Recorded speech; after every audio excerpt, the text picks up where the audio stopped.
L'actualité régionale de ce jeudi 20 septembre. Bonjour à toutes et à tous, bienvenue sur votre chaîne d'information en continu. Avant toute chose, vos prévisions météo avec ce qui sera peut-être la dernière belle et chaude journée d'été. L'automne, c'est ce dimanche.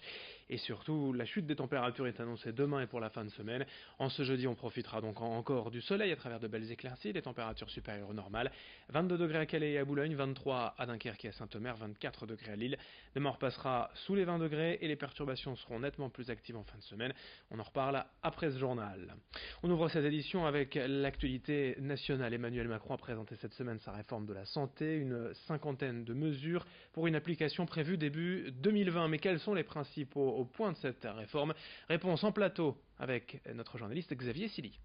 Allez, on vous parle de la réforme de la santé voulue par le président Emmanuel Macron. Plusieurs points ont été soulevés en ce début de semaine.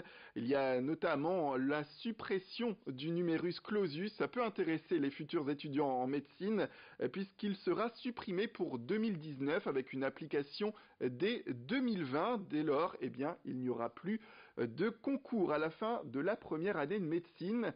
L'autre point à noter, c'est la création de 4000 postes d'assistants médicaux.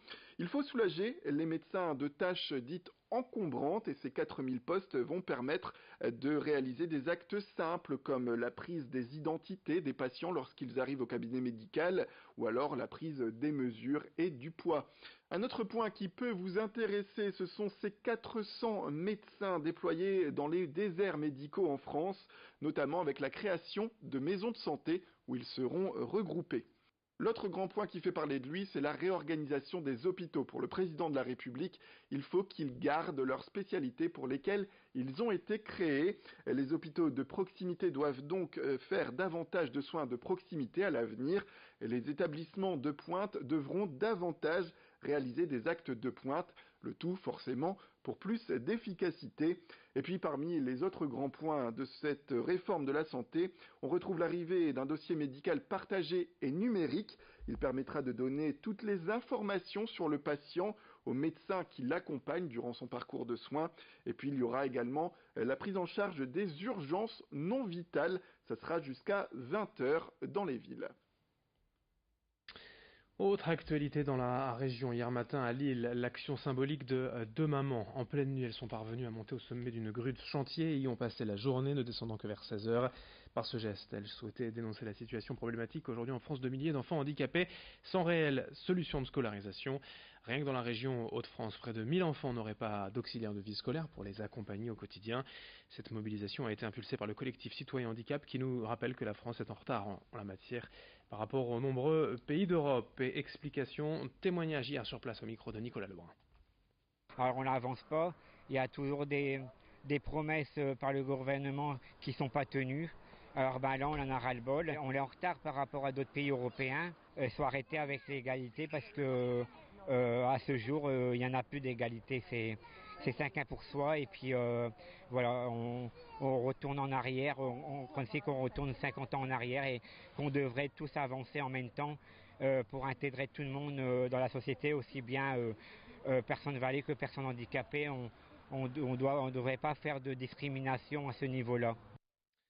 Dans la région de Calais à Lille, des bénévoles, des citoyens se mobilisent depuis peu pour accueillir directement chez eux des migrants le temps d'un week-end, des migrants bloqués en transit dans la jungle. À l'origine, Sophie Gigot et son collectif Migration 59. L'idée, c'est d'offrir tout simplement le gîte et le couvert à des réfugiés pour qu'ils échappent à la misère et l'insalubrité des camps au moins durant 2 jours et 2 nuits. Ainsi, les bénévoles se rendent à Calais le samedi matin pour aller chercher ces migrants et les conduire chez eux ou dans des familles d'accueil. Ce dimanche, le collectif organise d'ailleurs à la Maison Foot d'Oisem à Lille un événement rassemblant des artistes, des chanteurs, des exilés, des hébergeurs, l'occasion de convaincre un maximum de citoyens de rejoindre la cause. Explication au micro de Margot Sey.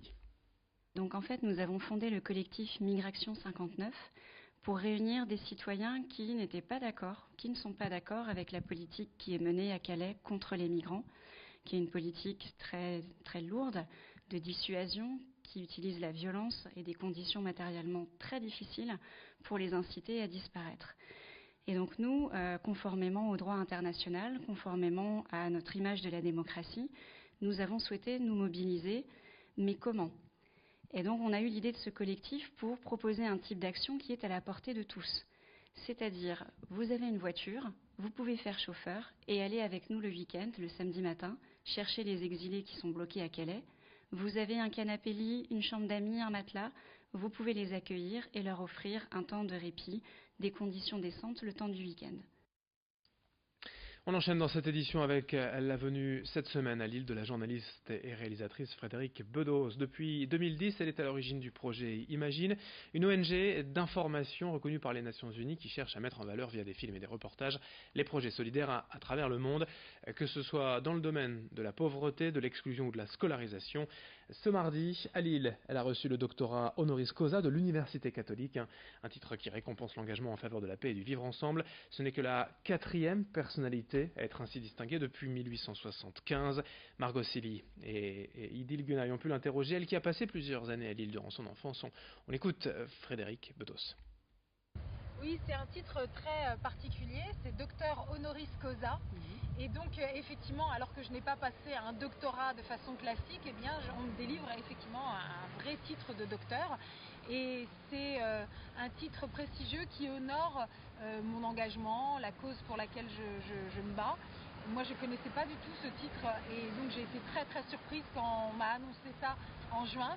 Et donc hier, à l'occasion de la rentrée solennelle, de la rentrée académique en fait, eh bien on a fait tout ce cérémonial, parce que c'est vraiment un cérémonial, et donc il a eu lieu hier soir en présence d'environ 500 personnes, et dont des personnes de ma famille, et donc c'était très très émouvant.